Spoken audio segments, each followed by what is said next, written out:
Buyers today have more choice than ever before when looking for their next family car, and the competition is cutthroat even at the affordable end of the market. Today, we'll be testing 8 very different options for new car buyers that come in at 30 grand or thereabouts. And to figure out which one is best for you, we'll be putting them through a series of tests, from space to value to driver and passenger comfort. And the one that comes last in each test will be eliminated until we're left with our top 3 choices in our first ever 30k family car shootout.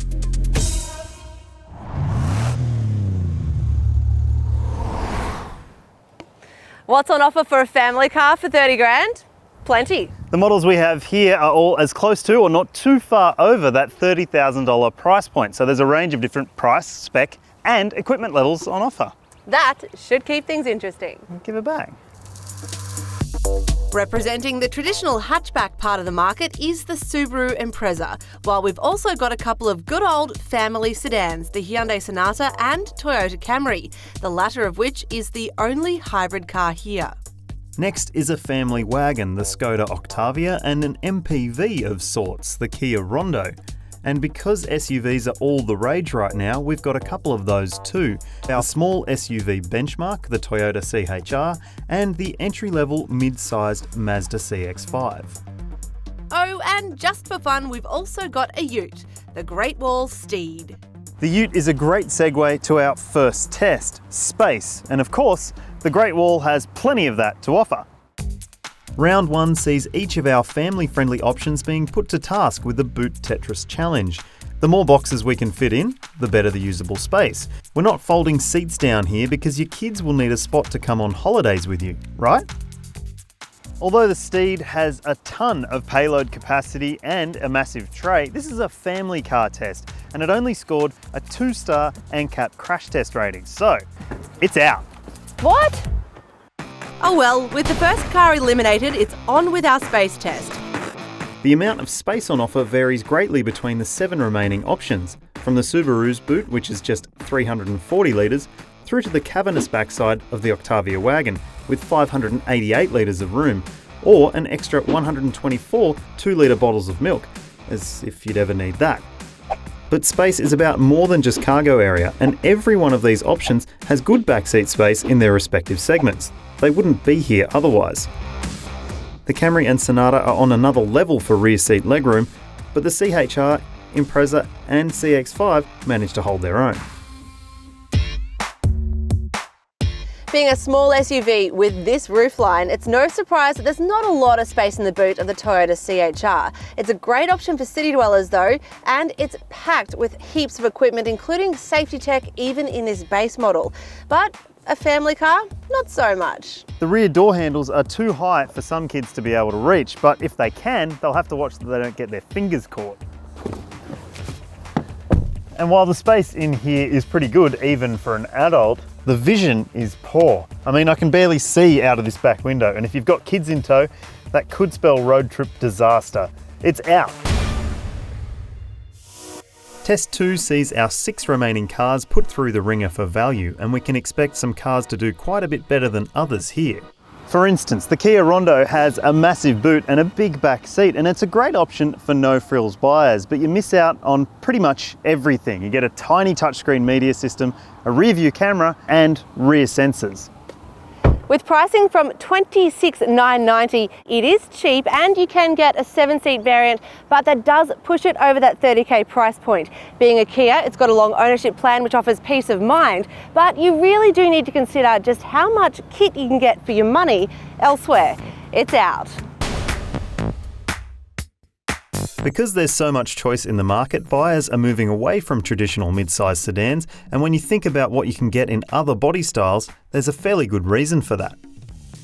So what are you saying about these two then? Both have massive back seats, both easily passed our space test, even the Camry Hybrid with its boot-mounted battery pack. These are the archetypal family cars, and both are worth a look even if you just need to get from A to B in comfort, if not style. Yeah, but when you consider what tech you miss out on, they are relatively expensive. And if you can sacrifice just a bit of backseat room or maybe settle for a different body style, you're going to get better value elsewhere, like a lot better.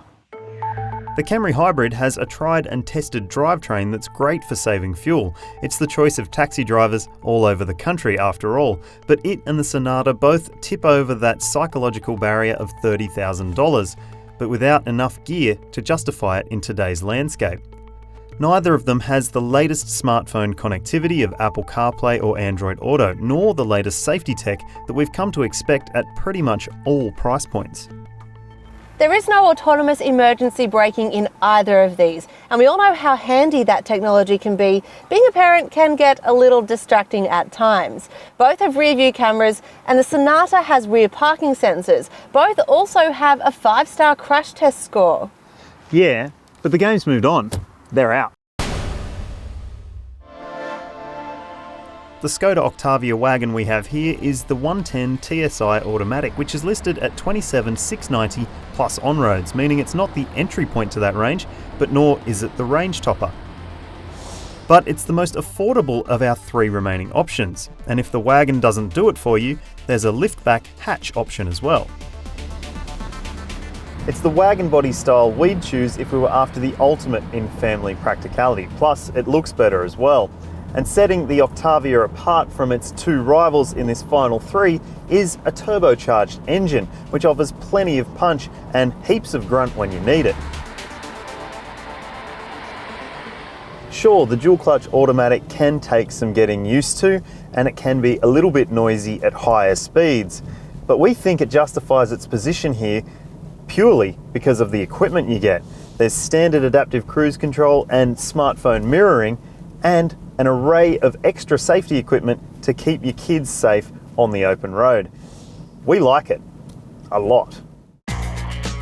Next up is the Subaru Impreza hatch. You can get it as a sedan if you prefer, and in this flagship 2.0 IS specification, it comes in at $29,190. The good news is that pricing for this model starts way down at $22,400. The Impreza has won us over here at CarAdvice because it offers so much safety kit and technology at such a low price. This thing has pretty much everything in it apart from parking sensors, and there's a lot of space on offer, which is great for the hatchback class. It has all-wheel drive, unlike the other finalists, so if you plan to head to the snow in winter, that could be a bit of a win. But the drivetrain mightn't be to all taste. The 2-litre Boxer can feel a little bit gutless, and while the CVT is pretty good for the class, it can make for a noisy driving experience, especially if the car is full. And our third finalist, the Mazda CX-5 Max, just breaks the $30,000 barrier at $30,690 for the automatic. If you can live with a manual, there's a Max manual for $2,000 less. This base model CX-5 certainly feels a few specs up when you slide into the driver's seat. The finishes are all lovely, the materials look more expensive than they are, and the dashtop media screen is smart as well. What it all adds up to is high perceived value and high perceived quality. It has that typical Mazda fun to drive feel to it, with good steering and suspension that's great in corners but maybe just a little bit firm over bumps. It isn't the liveliest powertrain, particularly if you do a lot of open road driving, but around town it's perky and offers decent response. For urban families, it could be the perfect option. The Skoda Octavia could be your best bet if you've got young children, with its big boot offering plenty of cargo capacity, where the Subaru Impreza, well, it's probably best considered as a good second car, and the CX-5 strikes a balance between the two, really. Ultimately though, there is no real wrong choice. Just which of these $30,000 family cars is right for you will depend on your specific circumstances. I think we've proven though that we are spoilt for choice. Yeah, let us know which one you would pick in the comments section below.